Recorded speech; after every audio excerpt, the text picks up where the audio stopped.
investigating body, bilisan.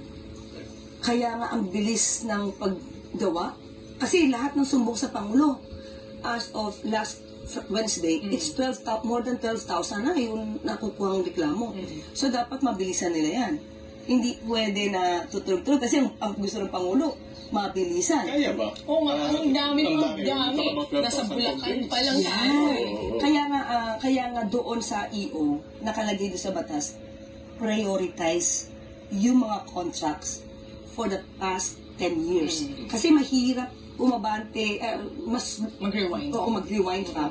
Kasi yung COA na records, 10 years lang siya. Pero maliwanag sa EO, prioritize. So kung may makikita ka na more than 10 years, di ba? Hindi pwedeng hindi isama yun kung maliwanag. Kasi pag sinabi natin nakaw sa kaban ng bayan, walang prescriptive period dito. Hindi kaya naging overwhelming dahil parang in-expand yata ito functions, no? You're talking about infrastructure now in general as opposed to just flood control projects. Yeah, kasi infrastructure. So,